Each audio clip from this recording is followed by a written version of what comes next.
Tenho falado muito sobre isso. Fica cada vez mais difícil ter vida interior nos dias de hoje. Porque a vida interior é um voltar-se para dentro. É um olhar que vai no oposto do que nós costumamos fazer. Nós estamos sempre voltados para fora, preocupados com o que estão dizendo. A cada dia é uma notícia que nos deixa ainda mais desanimados. Como é que nós vamos viver uma vida interior se nós estamos estimulados a ficar para fora o tempo todo? A gente não sabe nem mais fazer silêncio. Em quantos problemas você se envolveu, perdeu a sua paz, perdeu a sua concentração, desarmonizou você, acidificou o organismo, como eu gosto de dizer, aquela descarga de coisas ruins dentro de você, para uma situação que, se você estivesse um pouquinho escondido, tudo teria se resolvido sem até mesmo que você tivesse conhecimento daquilo. Sim, a facilidade com que a gente manda uma mensagem para o outro, e às vezes até a crueldade do horário que nós escolhemos mandar. Cruel, às vezes você tem um assunto, você pode perfeitamente esperar amanhecer o dia, mas o espírito de porco que ronda-nos fica ali cavucando do nosso lado, coça no seu dedo, e você vai e escreve aquele assunto que você sabe que tirará o sono, ou aquela crítica, aquela palavra amargurada, doída, e você manda. Quantas vezes a gente se desrespeita assim? Quantas vezes eu fiz isso com pessoas que eu amo? Ao invés de esperar amanhecer o dia, o dedo coça, você não domina a ira, quer saber? Eu vou mandar é agora. Tudo porque temos pressa. Tudo porque não sabemos lidar com o momento presente. Tudo porque nós estamos cheios de falsas urgências que estão nos adoecendo muito, muito. Quantas vezes, por questões familiares, eu também fui. Sabe aquela olhadinha que você dá no celular na hora que levanta de madrugada para fazer um xixi? Isso é coisa do diabo, não faça isso mais. Antes tinha aquela desculpa que é para orar a hora, né? Aí eu me lembro que um dia tinha lá uma mensagem de um parente, às 3 horas da manhã, acordei para fazer um xixizinho, olhei aquela... Meu amigo, não, quem dera, não era... quem morreu? Quem dera. Um pouco pior. Se morre, a gente velho em terra. O problema é quando aquilo provoca um mal-estar em você, de mágoa, de desrespeito, de ressentimento. Aí a pessoa morre de outro jeito para você, o que é pior. Estamos tão negligentes em relação ao nosso sono, ao nosso descanso. Há pessoas que não se permitem descansar. Aquele celular na mão dia e noite, e vai para a cama, o celular vai junto, e dá 2 horas da manhã, sabe que vai ter que levantar cedo no outro dia, e não consegue desligar aquele infeliz, porque é uma ansiedade terrível. Às vezes nós sofremos porque antecipamos até mesmo a conclusão de que aquilo é ruim ou bom. Quantos problemas nem problemas são? E você apavora na hora que aquilo acontece, você já perde o equilíbrio, porque você não teve a sensibilidade, a vagareza de caminhar na direção daquilo que está acontecendo e olhar se de fato é um problema. Nós estamos ansiosos em relação às pessoas. Às vezes o outro acabou de chegar, você já classificou como antipático. Nem conviveu. Aquele saber apressado, sabe? Que é tão desgastante isso. Nos priva tanto, porque é a inaptidão de viver o tempo que você está tendo. Calma, deixa a pessoa chegar. Se depois você não gostou, você continua tendo o direito de não gostar, mas dê a oportunidade de saber, porque pode ser que você fique no prejuízo, pode ser que seja uma pessoa adorável, que você fica privada de conhecer, de conviver, porque você se apressou em classificá-la como desagradável. Interessante, minha gente, como nós sofremos porque não somos capazes de compreender o tempo. Como nós hoje somos especialistas em ansiedades. E a ansiedade, ela não é outra coisa senão uma inaptidão em lidar com o tempo. A pessoa ansiosa é aquela que está vivendo no momento presente, uma preocupação que pertence de repente ao amanhã, ao depois de amanhã, ao mês que vem, ou até mesmo a um futuro que nós não sabemos precisar. A nossa relação com o tempo, ela nos adoece. Padre, como é que nós podemos solucionar isso? Também estou aprendendo. Uma coisa que tem dado muito certo para mim, está me ajudando muito a viver nos últimos tempos, é justamente no momento em que eu percebo que a pressa do outro está prejudicando a minha vida, eu barro, eu seguro, eu coloco limites. Nós nunca estamos no tempo que estamos. Ou melhor, nunca estamos no tempo que temos. É impressionante, ou estamos ocupados com o passado, remoendo o que não fizemos ou o que fizemos de errado, ou estamos no futuro preocupados com o que será. E o momento presente, que é a única matéria possível de ser experimentada, o único tempo que de fato nos pertence, porque o passado, ele fica registrado em nós como memória, mas você não tem mais como interferir no passado. E o futuro, essa matéria que também não nos pertence, que é uma possibilidade, porque ninguém nos garante que teremos, ela só pode ser efetivamente preparada se nós tivermos a consciência daquilo que hoje está sendo entregue em nossas mãos. Sim, hoje mesmo. Eu tenho que responder com pressa, então não quero. Se tem de ser na pressa, se eu não tenho o direito de refletir, claro que muitas coisas são urgentes mesmo. Mas quando você percebe que você precisa exercer o direito de escolha, não abra mão disso. Não permita que a pressa do outro se torne sua. Nós estamos ficando todos doentes por causa dessa pressa. No Eclesiástico, há um trecho lindo que fala que debaixo do céu há um tempo para cada coisa. Tempo de plantar, tempo de colher, tempo de chorar, tempo de se alegrar. E nós já sabemos isso, já virou até um clichê para nós. Mas por que esse saber não é o suficiente para mudar a nossa conduta? Sim, aí você chega à conclusão de que saber algumas coisas não basta.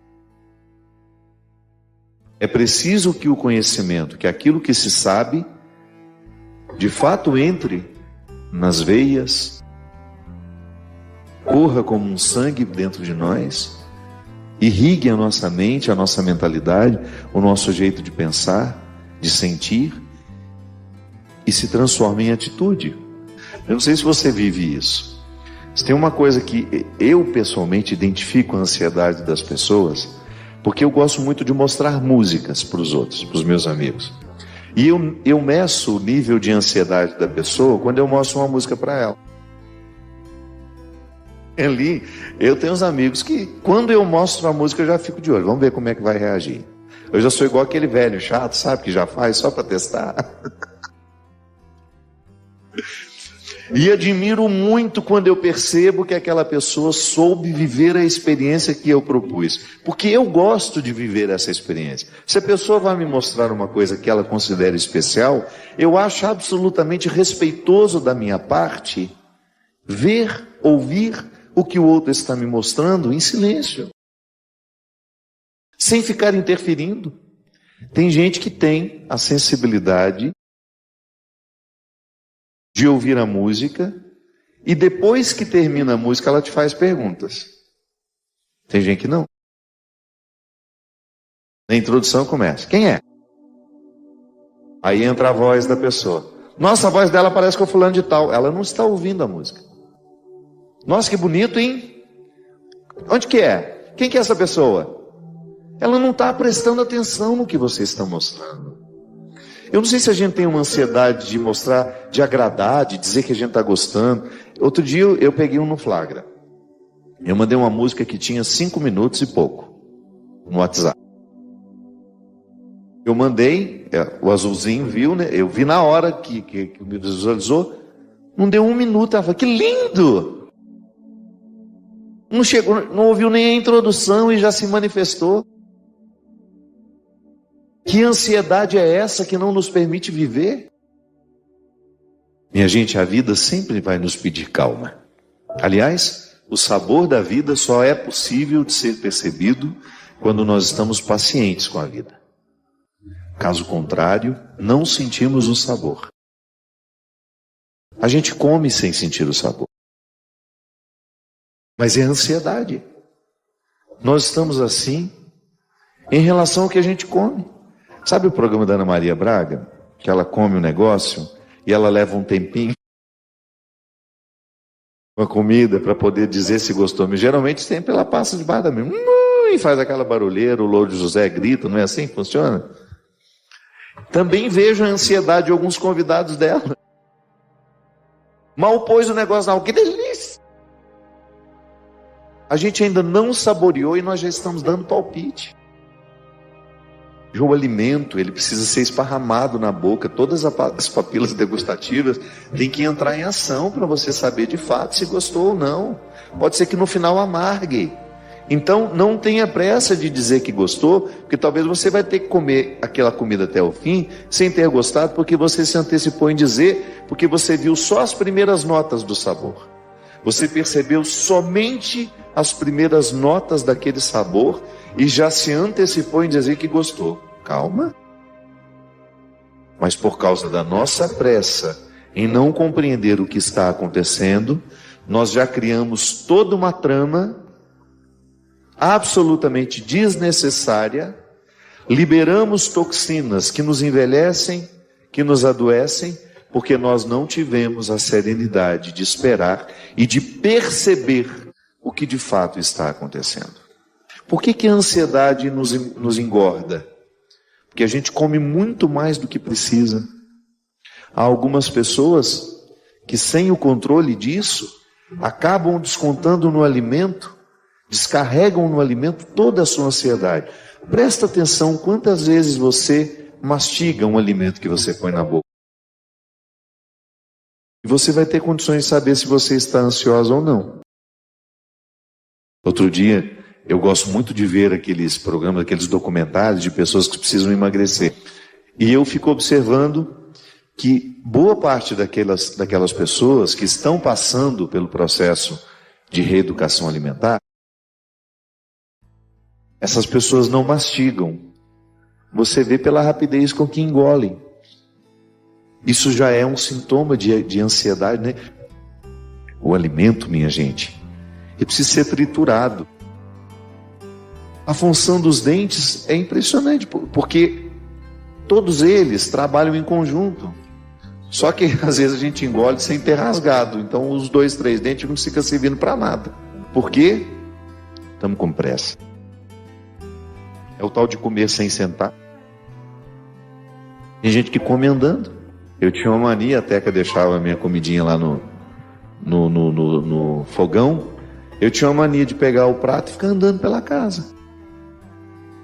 Eu perdi o ritual do alimento. E quanto mais rápido eu terminasse, melhor. Porque eu precisava me livrar da necessidade de comer. Eu tinha que ir para o computador, tinha que fazer isso, tinha que fazer aquilo. Olha que coisa horrorosa. Você lidar com o alimento que te faz vivo como um momento que você precisa se livrar rápido dele.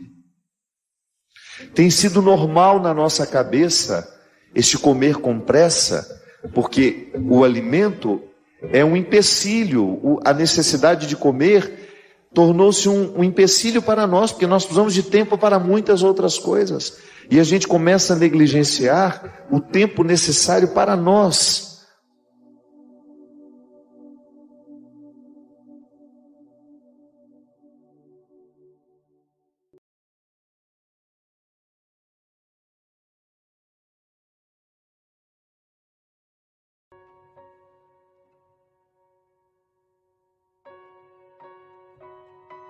Hoje eu estou com o coração bastante doído. Ontem à noite, Padre Edson, um grande amigo meu, coordenador da pastoral de Taubaté, sofreu um acidente gravíssimo na Presidente Dutra. Era noite, passei boa parte do dia com ele ontem, havíamos combinado que sairíamos, iríamos almoçar hoje, se não chegasse tarde ontem iria ligar para a gente poder sair para jantar. Padre Edson sofreu esse acidente, seu Salvador que estava com ele morreu na hora, e a outra pessoa que estava atravessando a pista também morreu. E o Padre Edson está em um estado bastante grave no hospital em Taubaté. E desde ontem, quando eu fiquei lá no hospital, até de madrugada, a gente, naquela ânsia de querer estar do lado de quem a gente ama, não é verdade? Mesmo que você saiba que a sua presença não vai alterar muita coisa. Eu fiquei pensando, e naquele curto intervalo de tempo ali na porta daquele hospital, acho que 1 hora, 1 hora e meia, com os outros padres, o Dom Carmo, eu fiquei pensando no quanto que nessa vida nós perdemos a oportunidade de lançar um olhar amoroso sobre o outro. Quantas vezes nós perdemos a oportunidade de estar com o outro com a mesma qualidade que Jesus estava com seus amigos?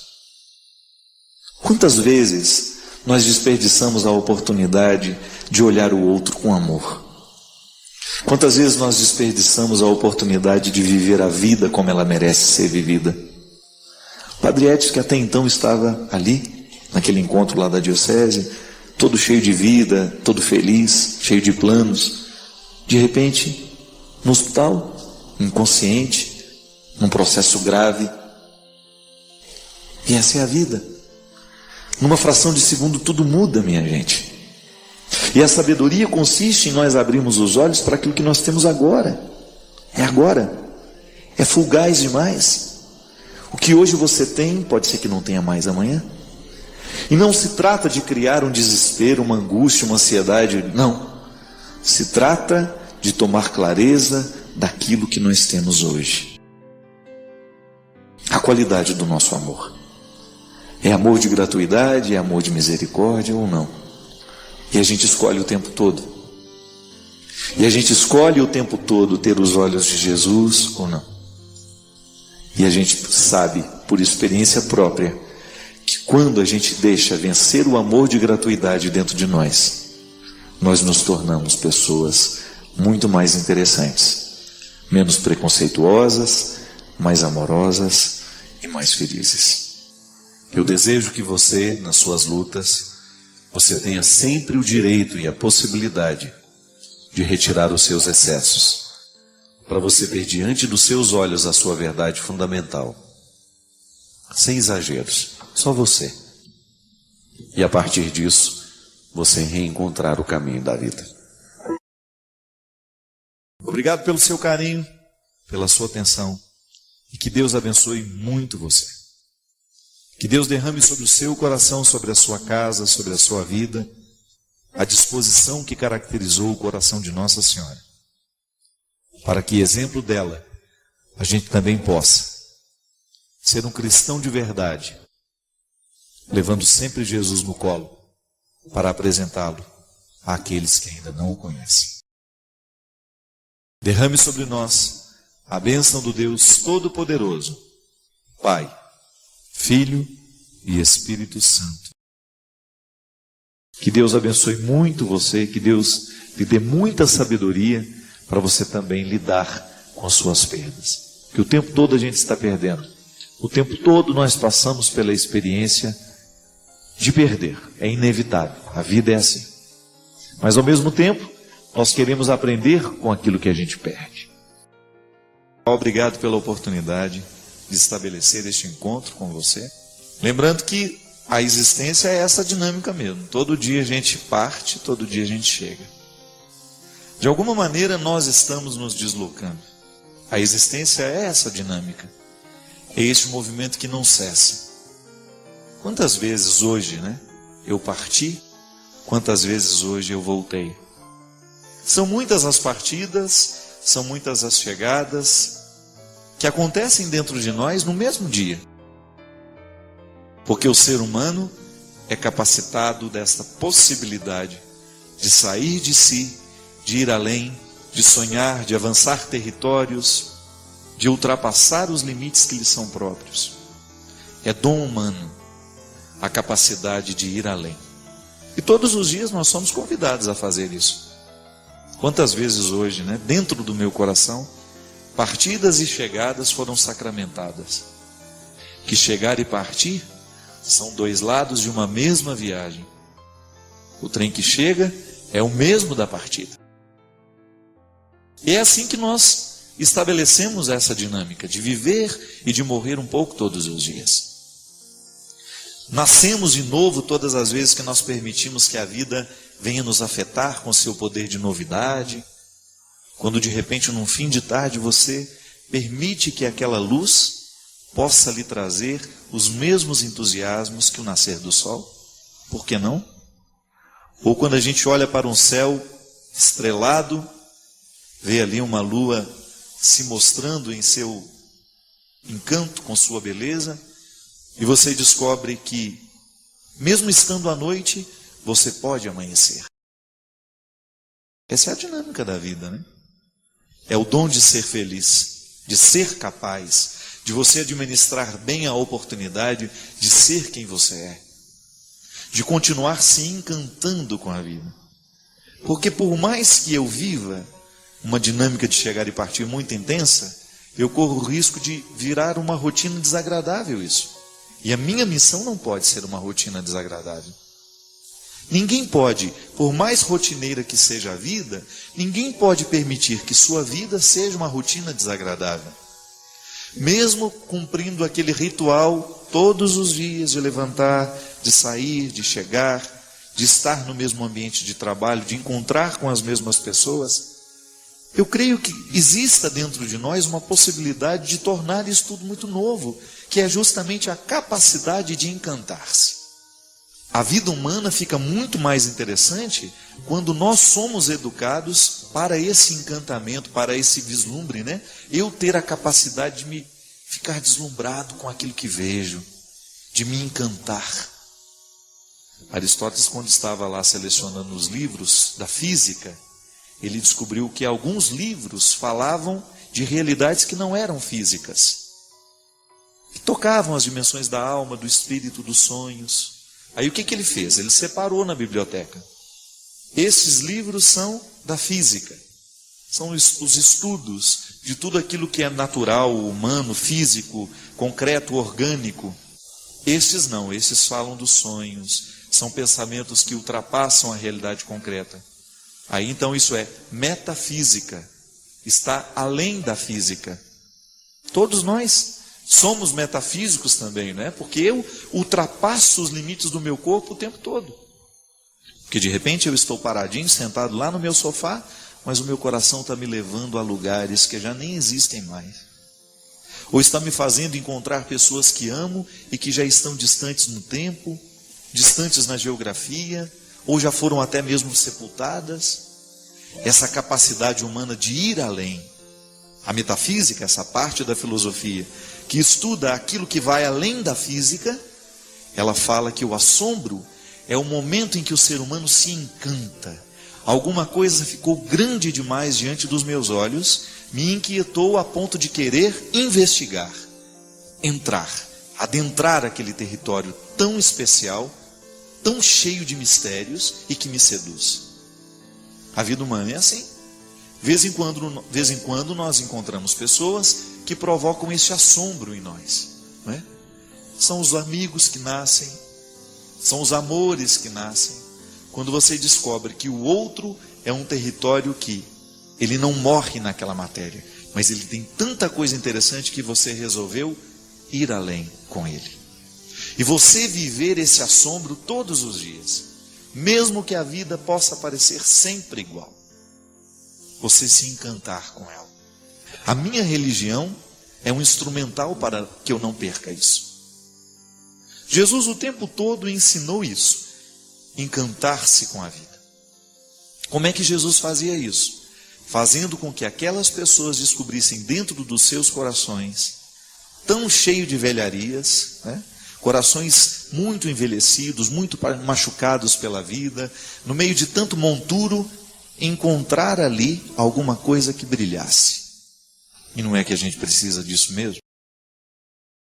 De vez em quando a gente vasculhar a velharia que mora dentro de nós, não é assim? Você encontrar no meio dos sonhos antigos, das desilusões, dos desafetos, das desarmonias, você ousar, primeiro acreditar que ali existe alguma coisa que ainda brilha, e aí depois ir à luta, ir à busca.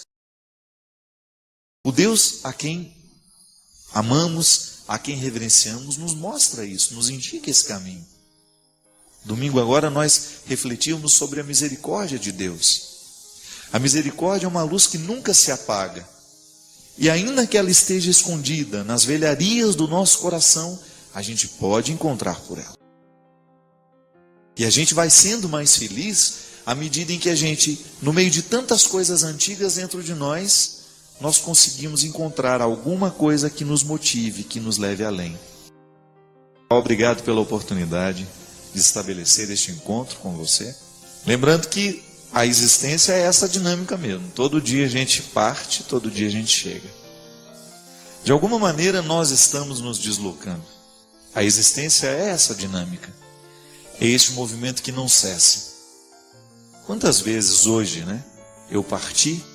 Quantas vezes hoje eu voltei? São muitas as partidas, são muitas as chegadas que acontecem dentro de nós no mesmo dia. Porque o ser humano é capacitado desta possibilidade de sair de si, de ir além, de sonhar, de avançar territórios, de ultrapassar os limites que lhe são próprios. É dom humano a capacidade de ir além. E todos os dias nós somos convidados a fazer isso. Quantas vezes hoje, dentro do meu coração, partidas e chegadas foram sacramentadas. Que chegar e partir são dois lados de uma mesma viagem. O trem que chega é o mesmo da partida. E é assim que nós estabelecemos essa dinâmica de viver e de morrer um pouco todos os dias. Nascemos de novo todas as vezes que nós permitimos que a vida venha nos afetar com seu poder de novidade. Quando de repente, num fim de tarde, você permite que aquela luz possa lhe trazer os mesmos entusiasmos que o nascer do sol. Por que não?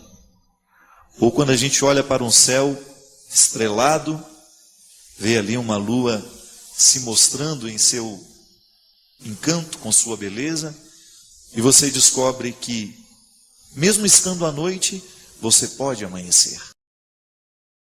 Essa é a dinâmica da vida, É o dom de ser feliz, de ser capaz, de você administrar bem a oportunidade de ser quem você é, de continuar se encantando com a vida.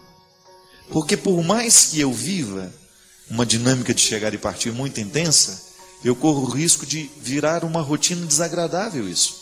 E a minha missão não pode ser uma rotina desagradável.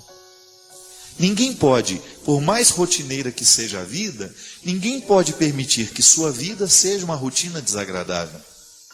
Mesmo cumprindo aquele ritual todos os dias de levantar, de sair, de chegar, de estar no mesmo ambiente de trabalho, de encontrar com as mesmas pessoas, eu creio que exista dentro de nós uma possibilidade de tornar isso tudo muito novo, que é justamente a capacidade de encantar-se. A vida humana fica muito mais interessante quando nós somos educados para esse encantamento, para esse vislumbre, Eu ter a capacidade de me ficar deslumbrado com aquilo que vejo, de me encantar. Aristóteles, quando estava lá selecionando os livros da física, ele descobriu que alguns livros falavam de realidades que não eram físicas, que tocavam as dimensões da alma, do espírito, dos sonhos. Aí o que ele fez? Ele separou na biblioteca. Esses livros são da física, são os estudos de tudo aquilo que é natural, humano, físico, concreto, orgânico. Estes não, estes falam dos sonhos, são pensamentos que ultrapassam a realidade concreta. Aí então isso é metafísica, está além da física. Todos nós somos metafísicos também, né? Porque eu ultrapasso os limites do meu corpo o tempo todo. Porque de repente eu estou paradinho, sentado lá no meu sofá, mas o meu coração está me levando a lugares que já nem existem mais. Ou está me fazendo encontrar pessoas que amo e que já estão distantes no tempo, distantes na geografia, ou já foram até mesmo sepultadas. Essa capacidade humana de ir além. A metafísica, essa parte da filosofia, que estuda aquilo que vai além da física, ela fala que o assombro é o momento em que o ser humano se encanta. Alguma coisa ficou grande demais diante dos meus olhos, me inquietou a ponto de querer investigar, entrar, adentrar aquele território tão especial, tão cheio de mistérios e que me seduz. A vida humana é assim.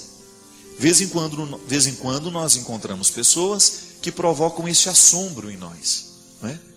São os amigos que nascem, são os amores que nascem, quando você descobre que o outro é um território que ele não morre naquela matéria, mas ele tem tanta coisa interessante que você resolveu ir além com ele. E você viver esse assombro todos os dias, mesmo que a vida possa parecer sempre igual. Você se encantar com ela. A minha religião é um instrumental para que eu não perca isso. Jesus o tempo todo ensinou isso, encantar-se com a vida. Como é que Jesus fazia isso? Fazendo com que aquelas pessoas descobrissem dentro dos seus corações, tão cheio de velharias, né?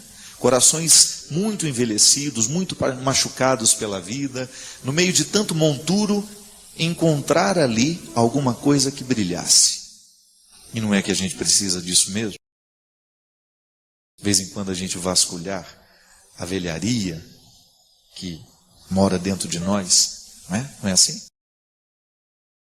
Você encontrar no meio dos sonhos antigos, das desilusões, dos desafetos, das desarmonias, você ousar, primeiro acreditar que ali existe alguma coisa que ainda brilha, e aí depois ir à luta, ir na busca.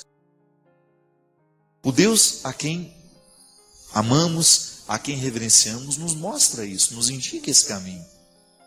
Domingo agora nós refletimos sobre a misericórdia de Deus. A misericórdia é uma luz que nunca se apaga. E ainda que ela esteja escondida nas velharias do nosso coração, a gente pode encontrar por ela. E a gente vai sendo mais feliz à medida em que a gente, no meio de tantas coisas antigas dentro de nós, nós conseguimos encontrar alguma coisa que nos motive, que nos leve além.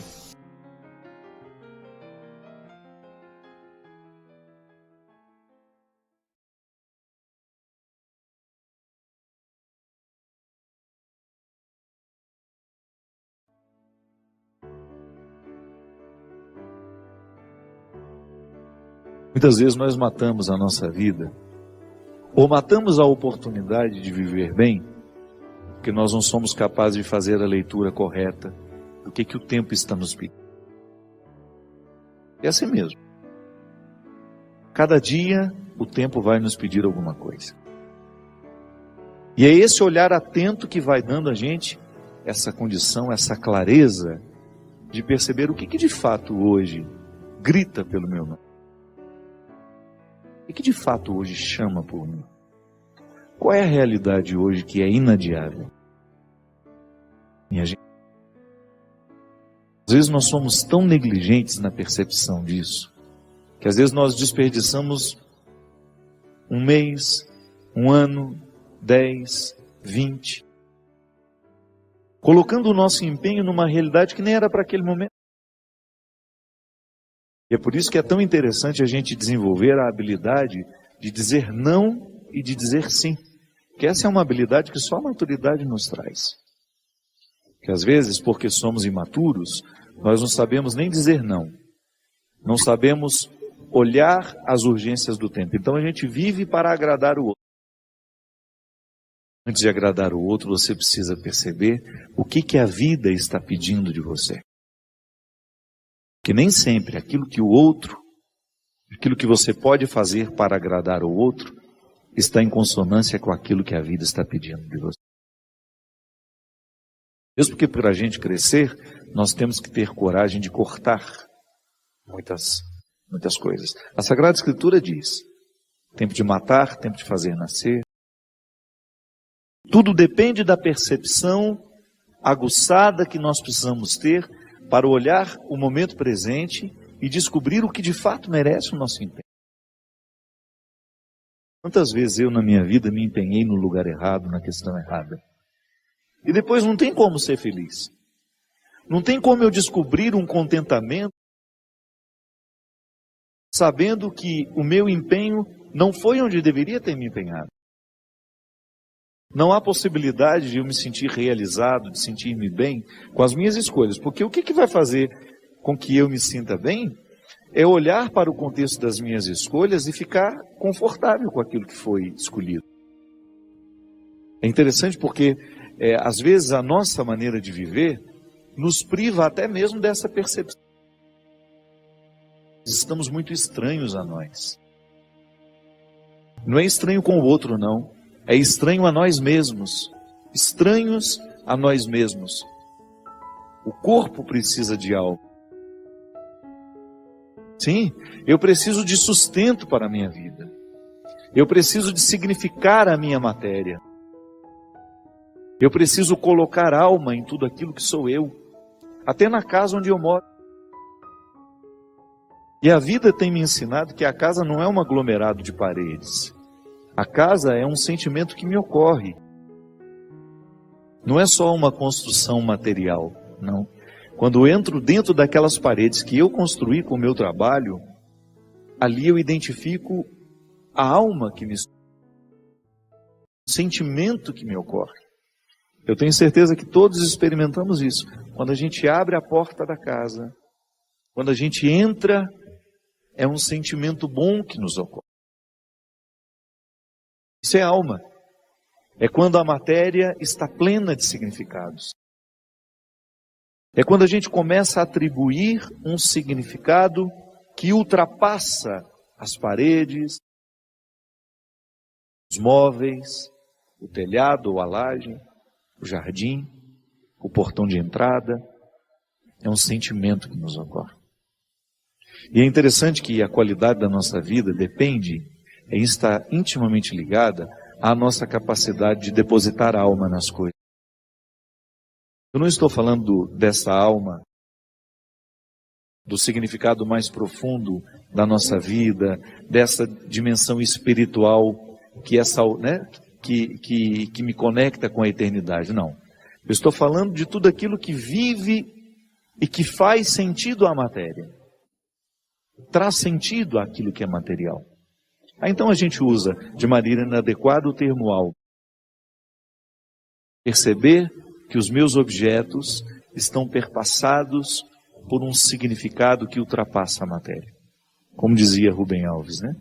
Existem coisas que são mais que coisas, são coisas que nos fazem lembrar. Isso é, virar um sacramental.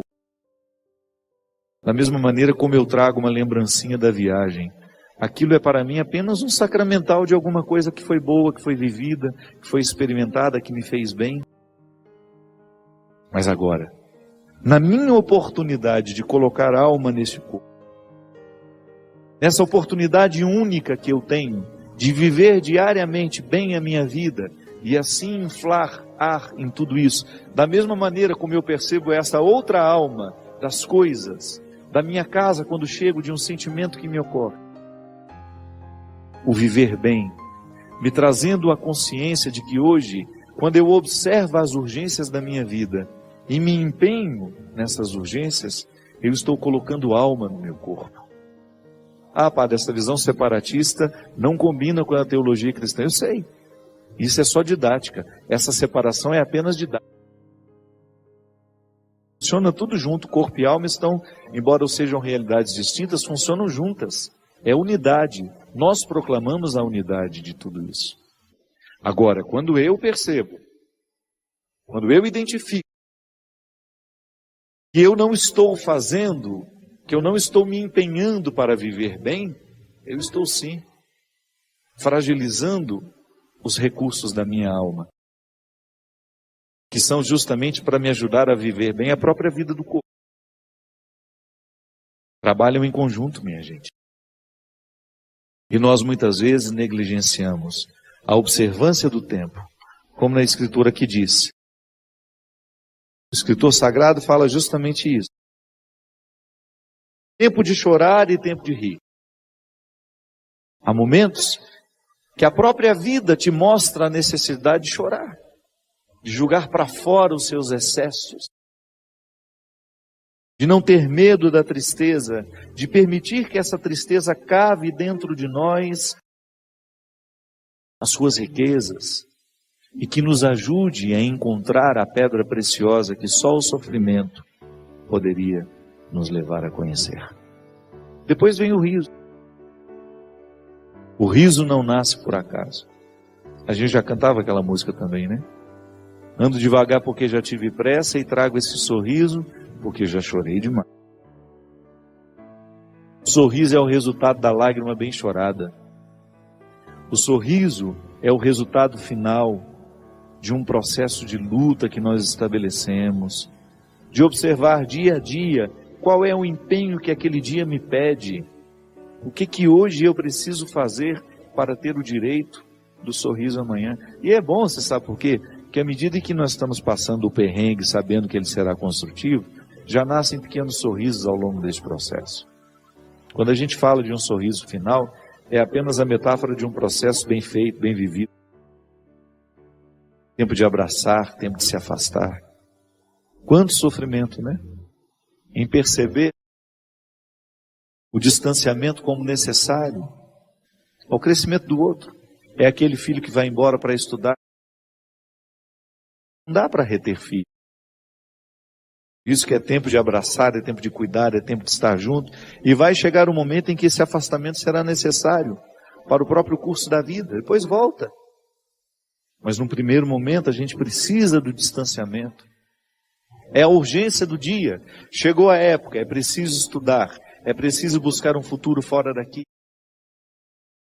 Minha gente, quando nós observamos o movimento do tempo e as suas urgências, a gente entra dentro do contexto de uma sabedoria irrenunciável à nossa realização humana. Tempo de rasgar, tempo de costurar.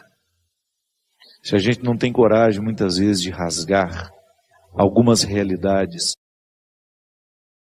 depois jamais conseguiremos viver a libertação dela. Hoje até escrevi sobre isso.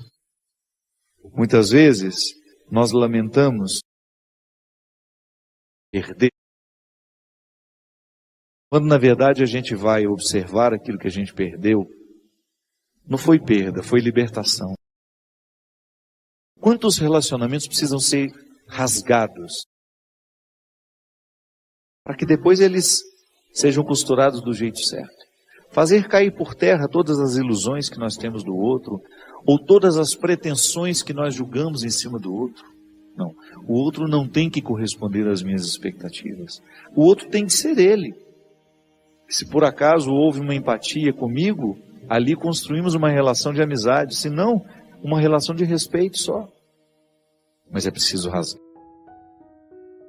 Nós precisamos viver o enfrentamento. O enfrentamento que depois vai provocar uma libertação. Enfim, a vida sempre vai nos pedir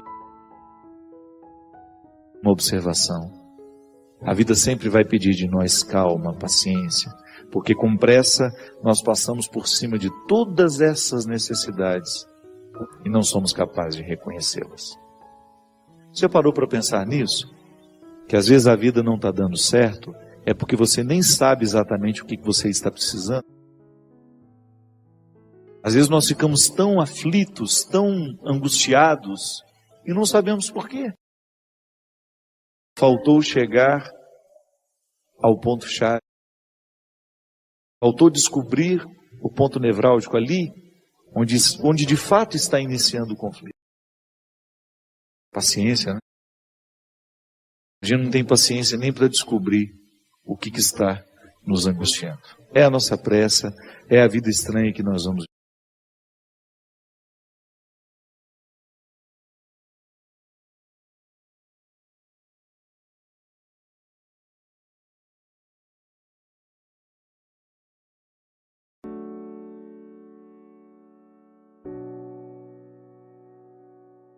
A gente só pode seguir adiante à medida em que a gente deixou limpo o caminho para trás. Não adianta. A nossa vida afetiva, se nós não nos exercitarmos na experiência da reconciliação diária, nós não vamos longe. Já disse isso aqui, Adélia Prado tem um poema lindo que ela fala: a experiência religiosa consiste, não é um poema, é um texto que ela escreveu, uma declaração que ela fez, sei lá. A experiência religiosa consiste desde a leitura de um texto sagrado, do observar formigas trabalhando e também de um olhar amoroso sobre nós mesmos. Isso é religião, é você lançar um olhar amoroso sobre si mesmo. O que é o olhar amoroso? É o olhar da reconciliação. Sabe por que às vezes a gente não se perdoa? É porque a gente não se compromete com a segunda parte do perdão que a gente precisa se dar. Como é que eu vou me perdoar se eu continuo agindo errado? Lembra, o exercício do perdão é contrato, igual eu estava dando o exemplo no início aqui do programa. Eu perdoo, mas a criatura perdoada tem que se comprometer com o perdão que recebeu. Tem que fazer um esforço para mudar. Se eu, ao me perdoar, não faço um esforço para a minha mudança, eu vou continuar patinando e não chego a lugar nenhum.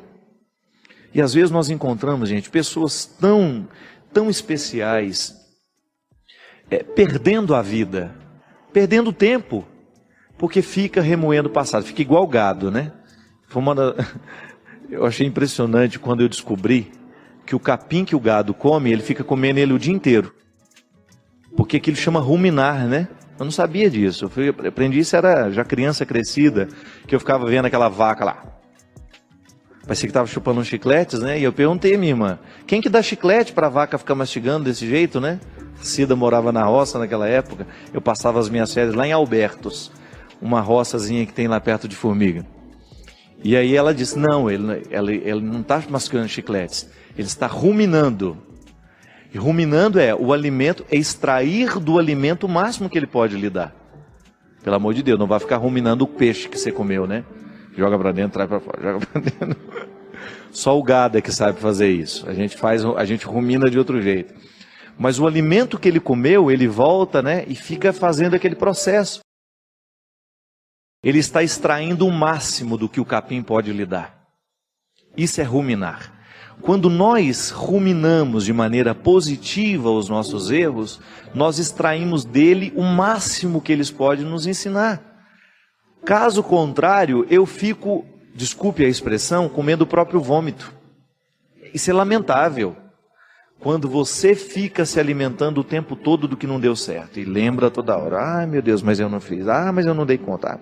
Pelo amor de Deus, é virar a página e continuar. Nós precisamos acreditar o tempo todo nisso, minha gente, senão a nossa vida é impraticável.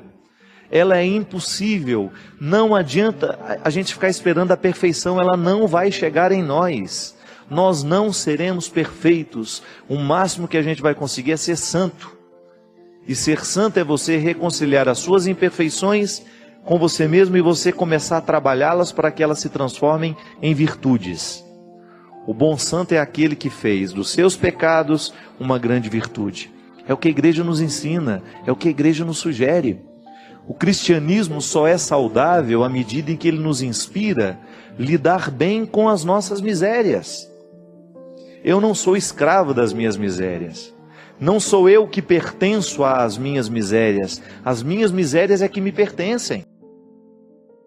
É igual o exemplo que eu dei, né? Eu tenho um amigo que tem tanto ciúme do carro dele, Mulher não pode abrir a maçaneta, senão a unha dela arranha a maçaneta. A gente não pode entrar com o pé meio suspeito, porque pode parecer que está sujo e vai sujar o carro dele lá dentro. Aí um dia eu perguntei, peraí, é você que é dono desse carro ou esse carro que é dono de você? Quem é que manda em quem nessa história? O mesmo acontece com as nossas imperfeições. Quando nós começamos a dar às nossas imperfeições o poder de nos comandar. Quando nós começamos a autorizar os nossos defeitos a serem a centralidade da nossa vida. Nós não podemos centralizar os nossos defeitos e torná-los o motor, né? A engrenagem, a peça de engrenagem. O que é a peça da engrenagem? É aquela que faz o motor funcionar, rodar. A máquina roda a partir do funcionamento da engrenagem. Se eu coloco na engrenagem principal os meus defeitos, então eu vou girar em torno dos meus defeitos. E dificilmente eu vou conseguir enxergar neles algum processo de mudança. Agora, se eu coloco a minha atenção nas minhas possibilidades, então eu vou colocar todo o meu empenho, a minha vontade nas minhas possibilidades. Por que o invejoso não vai para frente? Porque o invejoso vive olhando para o quintal do outro.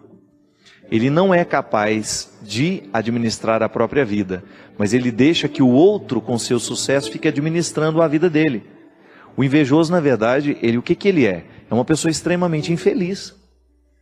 Ele não consegue viver a própria vida porque ele quer a vida do outro. Ele não consegue construir a própria riqueza porque ele quer a riqueza do outro. Ele não consegue desenvolver os próprios talentos porque ele quer o talento do outro. Pelo amor de Deus.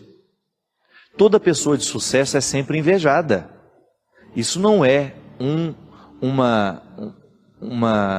privilégio seu. Não. Todo mundo que alcança alguma forma de sucesso na vida será invejada. Agora, ela será destruída à medida em que ela parar para ficar escutando os invejosos. Não é verdade? Se a gente dá trégua àquele que tem inveja da gente, ele nos destrói. Agora, se eu, meu amigo, é aquela velha história, enquanto os cachorros estão latindo, a minha carruagem passa. Sua carruagem tem que passar nessa hora. Não pare para ficar ouvindo aquilo que não vale a pena. Não fique colocando a sua atenção nas palavras de quem não tem consideração por você. É muito bom, gente, a gente receber palavras que estejam comprometidas com a gente. Eu tenho algumas pessoas que às vezes me escrevem regularmente. E às vezes eu comecei a observar que tem algumas delas que só escrevem para falar defeitos. Que nos últimos 5, 6 e-mails eu não encontrei uma palavra assim de, olha, estava legal isso. Não. É sempre salientando um defeito. Eu não quero isso para a minha vida.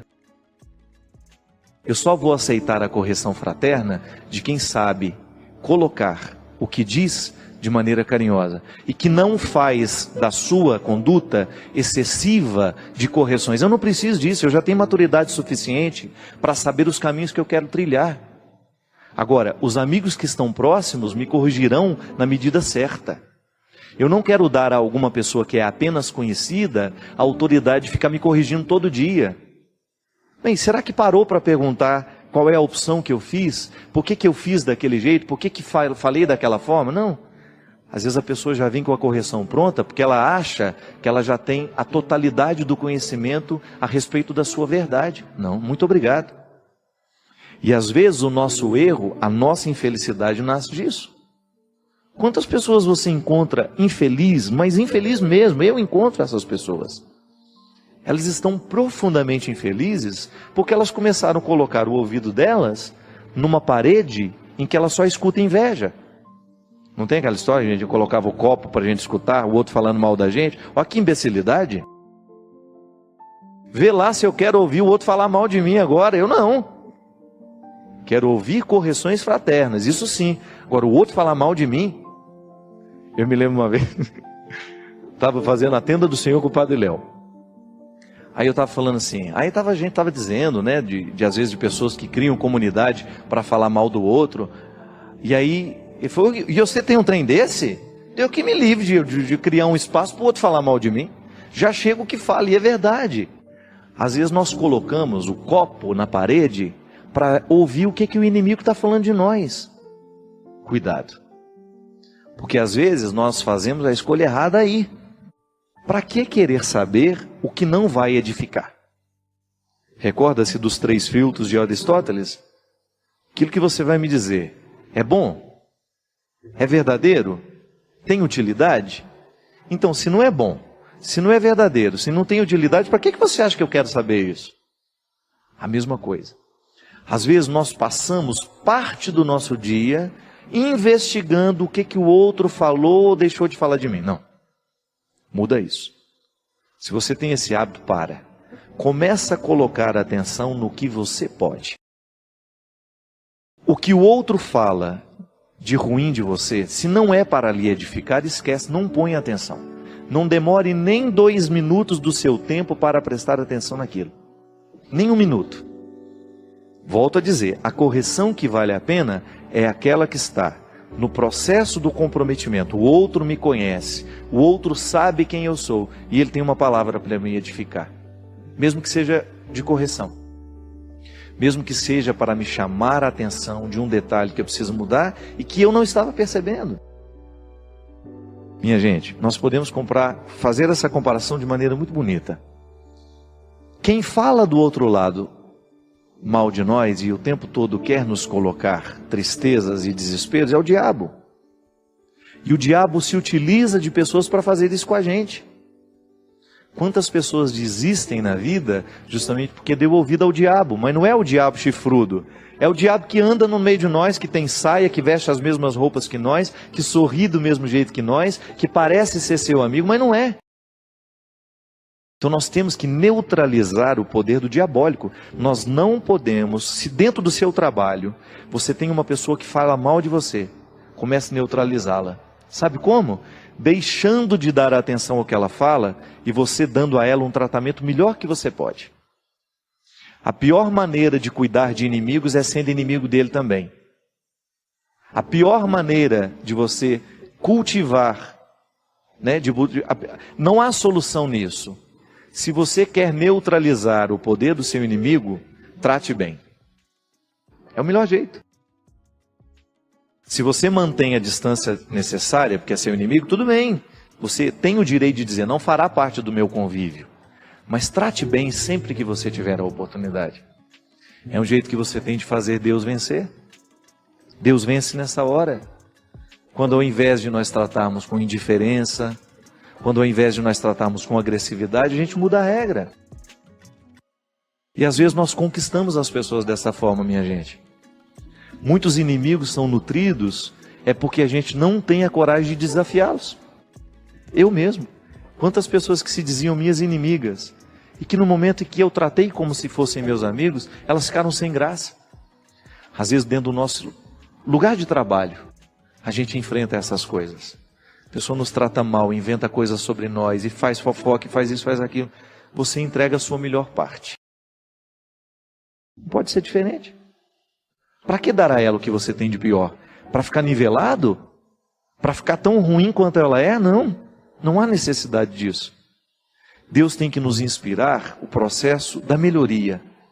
E isso é salvação. Isso é cuidar. É o que Deus me convida, é o que Deus te convida e que nós não estamos fora. Como eu dava o exemplo da dengue. Quantas vezes nós criamos focos de coisas ruins? Por causa do nosso descuido, da nossa preguiça de levantar, de ir lá resolver a situação, de jogar a água podre fora, de jogar a palavra podre fora. Eu não quero guardar isso que você me deu. Eu jogo fora o que você vomitou em mim, eu não quero isso. Eu não vou guardar essa palavra de agressão, eu não vou guardar a sua agressividade, porque ela é sua, ela é fruto do seu desequilíbrio, eu não quero guardar isso dentro de mim. É direito meu, é direito seu. Olhar nos olhos das pessoas que lhe agridem e dizer isso. Guarde a sua agressividade para você. Se ela é a sua pior parte, resolva-se com ela.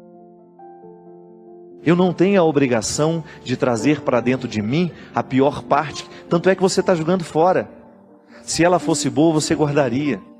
Se você joga fora, é porque você não está satisfeito com ela. E eu não sou o lugar da sua miséria. Eu não tenho a obrigação de ser o depósito da sua miséria. muita salvação de Deus deixa de acontecer na nossa vida, é porque a gente não tem a coragem de tomar essa iniciativa e de dizer tudo isso que eu estou dizendo. Às vezes hoje você vai ficar inspirado a dizer isso a muita gente, com carinho, com fraternidade, para que pare o poder de tudo que é diabólico sobre mim, sobre você.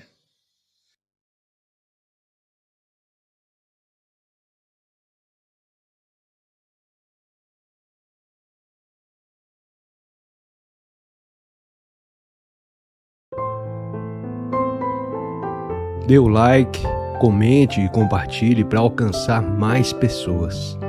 Registre o seu pedido de oração nos comentários.